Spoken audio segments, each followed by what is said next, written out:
Hey guys, hope you all preparing well. And here in this video, we are going to analyze an interesting and a typical HNMR MCQ. This question was posted on our community section, and interestingly, almost all the options chosen by aspirants are wrong. And I can say that more than 99% of aspirants approach this question in a completely wrong way. Just remember my words. A small difference in thinking can make a difference between a winner and loser. Okay, now just look at this question. We have given that the number of possible HNMR signals in a given structure. Just look at the structure here. Almost more than 99% of aspirants will look at this molecule in two-dimensional manner only. That means they will only look at this molecule in a planar form. Only 1% of aspirants, that means the winners, will look at this molecule in 3D manner. So if you look at this molecule in 3D manner, then there is the presence of stereochemistry, and if you look at this, you can choose the correct answer. So this is the small difference can make a difference between a winner and loser.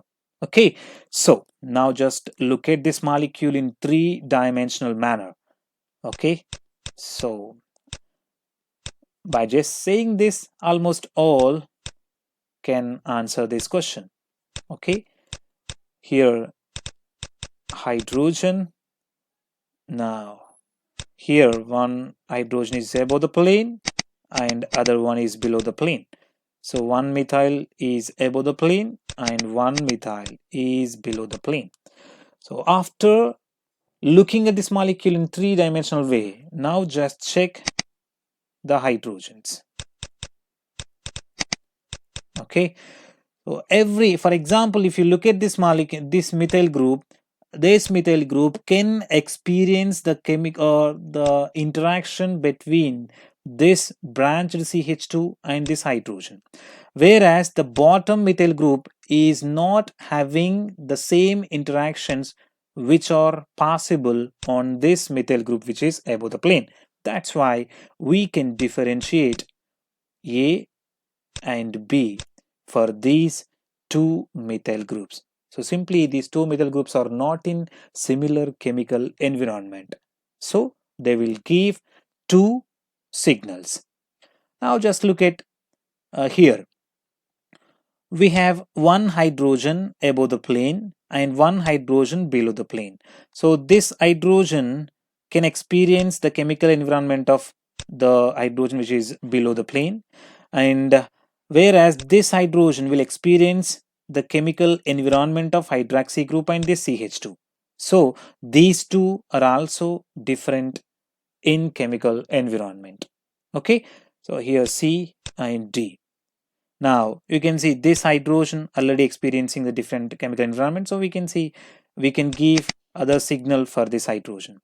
Now the hydroxy signal will give a different or a single HNMR peak. Okay, EF.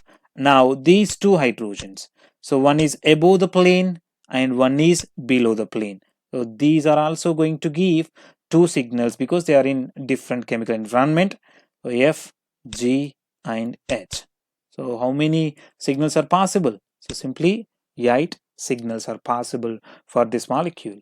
If you look at this molecule in its 2D or in its planar form, so most of the aspirants can choose option A as the correct answer because one and these two hydrogens are going to give one signal, and this hydrogen going to give one signal, and these two hydrogens will give one signal, and these methyl groups will give one signal.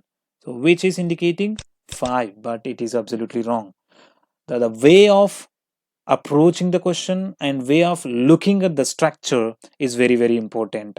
in solving organic chemistry problems. Okay, so just remember my words, and if you like this video, please click on like and do subscribe our channel for more updates. Okay, thank you very much.